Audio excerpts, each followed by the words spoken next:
dëkk ci biir réew mi jural askan wi ay loraange ba ñetti bakken rot ci li ñuy nemmeeku mooy boobu ba léegi daanaka wax képp la ñuy def li ñuy tuddee ay action ñu ngi wax ay plan Orsec ñu ngi wax lépp waaye Chérif daal yi fi dalul xel te on annonce encore que am na yeneen taw yu nar a ñëwaat. am na yeneen taw loolu xëy na moom moo gën a tiital nit ñi parce que liñ gis mu wàcc déjà ci Sénégal c'était prévisible parce que météo waxoon na atum ren bi rawatina nawet bi li fiy taw dina bari.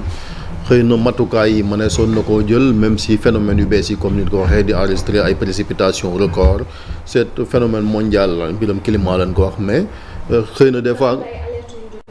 depuis ay mois d'avril maanaam ay mois yoo xamante ne duggaguñu woon sax ci nawet bi. yu concerné zone yu mel ni suñu réew mi. ANACIM teeloon na ko annoncé yu mel nii nag xam nga des fois da nga gis ñuy def sax ay comparaison naan ca Dubaï mu nga doon taw Arabie Saoudite fépp ay taw fépp dina am mi-tata bien entendu mais li ci gën a am solo ba am solo mooy réponse bi nga xamante ni en tout cas pouvoir public yi war nañ ko mën a apporter ngir soulager population yi loolu moom moo ci gën a am solo parce que il faut qu'on vive avec ces phénomènes là dëkk ak ndox mi mais bu amee naka lañ mën a def ba nit ñi bañ koo yëg loolu def naa moom mooy jafe-jafe bi plan Orsec bi déclenché nañ ko boobu ak léegi ëpp na un mois on voit que le ministre de l'intérieur moom mooy nekk sur le terrain en tout cas moom lañ ci gis ak ces hommes rawatina sapeurs-pompiers qui font du bon boulot mais matewul fépp te boo xoolee bu njëkk quartier yi Dakar yi ñoo ci gënoon a impacté muy zone de captage cité Bellevue est-ce que déficit moyen humain ak financier matériel mooy mais yooyu nag moo tax yooyu nag bu amee il faut que du mën a mate fépp moo tax ñu war a xoolaat quand même revoir sax ce plan Orsec là est-ce que niveau bi waroon koo gën a yéegal parce que yu mel noonu bu amee en fonction quand même de la situation ñu gën a xoolaat beneen bi tamit moom mooy surtout taxaw gi parce que yu mel nii bu amee gis nañ ñu ngi ko doon wax sànq am na ci wàllu solidarité maanaam jàppal ma jàpp gi dafa war di am ministère bi ñu dénk wàllu famille bi gis nga ko ay njaboot ñoo ciy loolu ay xale yoo xamante ni ndaw elle se contente donc communiquer alors que am na même ministère de la santé bi nga xamante ni am na ay direction action sociale mbiram solidarité bi nga xamante ni xaalis bi ni koy jox yu ni mel yooyu yëpp je pense que war nañu gën a impliqué jàppale nit ñi voilà développement communautaire bi nga xamante ni ñoo yor lépp yu yem ci bourse familiale yi ñu mel pour jàppale nit ñi même les maires là parce que gisoon nañ boo jëlee kaaw Dakar fii maire yu ci bëri aussi ci opposition bi leen bokkoon ñi ngi doon wax ñoom it ban fal leen qu'est-ce qu'ils ont fait pour ñëw parce que ñoom ñoo gën a jege askan bi même loolu soxlawul sax xaar plan Orsec ngir bokk ci ngir su ko defee lépp loo xamante ni jafe-jafe askan wi la nga mën ko indi même population yi entre ñoom parce que Sénégal leen fi gis léegi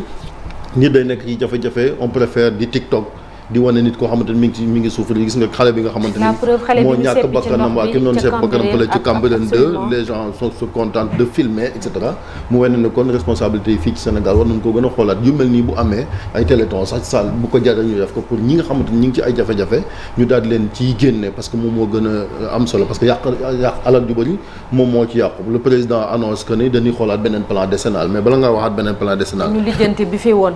bi jeex ci 2022 plus de 700 milliards de francs nañ ci def yoo xamante ni dugal nañ ko ci député yi rek ñoo ci kontaan benn mission d'information loolu ça ne suffit pas il faut organes yi nga xamante ni moom état bi ñoom ñoo ko moom ñu dem saytu xool xaalis bi lan moo ci dugg li ci baax ak li ci baaxul parce que moo gën ngay annoncé waat beneen député yu bees yi tamit c'est vrai que semaine prochaine dañu war a installer mais on s'attendait à ce que ñoom ñu wàcc déjà sur le terrain xool li nga xamante ni moom mooy jafe-jafe nit ñi parce que nekk fi rek di xëccoo ay poste wala di bëgg la nga xamante ni moom lañ jox assemblée nationale alors que nit ñi liñ war a dundee aussi moom moo taxoon nit ñi fal leen je pense que loolu aussi way politique yi surtout parce que bu fekkante ne tey affaire mandat la nga dégg leen ñuy rayante di génn xale yi ci mbedd mi wala see gis nga ko li fi xewoon ci candidature yi ci élection législative lii moo jar xataraayu xar sa tànk tubay nga parce que jafe-jafe askan wi la donc nga nekk ci pouvoir nga nekk ci opposition ngay maire war nga gën a taxaw askan wi loolu moo na tax kon ñu mën leen a gëm ni ñoom yitte askan wi moo tax kon ñuy dagan ay baat xataraayu boobu mu wax Cheikh Tidiane bi ñu nemmeeku woon ci élection yi ñu génn ak ya fa nekkoon janvier xataraayu boobu noonu nemmeeku wuñ ko ci jafe-jafe yi askan wi di dund ñenn ñi xaj na pour faire bonne figure dañuy dem ci Twitter wala ci feneen foo xam ne bëri nañu leen fay topp ils se contentent d'un message et puis c'est tout. Voilà mais je pense xam nga politiciens yi moom loolu soo koy xaar ci ñoom je pense que da ngay perdre sa temps parce que ñoom moom li leen intéressé lu ci ëpp ay poste la mais je pense que fi mu nekk nii askan wi ñoom ñoo war a jëlal seen bopp mbir mi en charge jéem a mettre en place une chaîne de solidarité boo xamee ni dinañu jàppale nit ñi même si am na nu mu tuddati victimes yi dafa dem sax ba ñoo xamee ni Sénégal sax ñëpp ay victimes lañ ñëpp ay victimes lañ sax nag sëñ Cheikh ñëpp ay victimes lañ ñëpp ay sinistrés lañ parce que maa ngi gis sunu xarit bi Serigne Mboup këram bi nekk fii ci Almadi mi ngi koy filmer di ko wane Serigne Mboup maire bu Kaolack waaw kër gi yëpp dafa taa ndox mi dugg ba ci biir néeg yi ci quartier yoo xam ne moom lañ doon jàpp ni mooy quartier résidentiel yi fu ëpp sécurité léegi dafa dem ba ndox mi dafay dugg je pense que loolu day wane ni que fi mu nekk nii je pense que ñëpp doon victime que ça soit ñi dëkk ci banlieue bi ak ñi dëkk ci quartier résidentiel yi moo tax je pense que une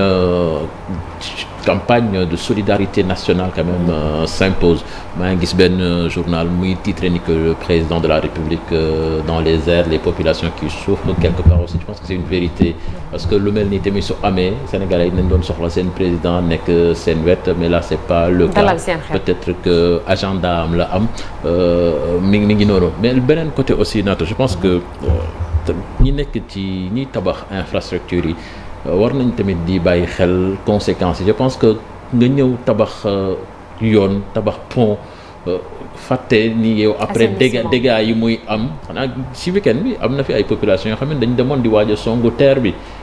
bay bloqué arrêt yi parce que dañoo jàpp ni ndox mi ñëw bu dugg seen kër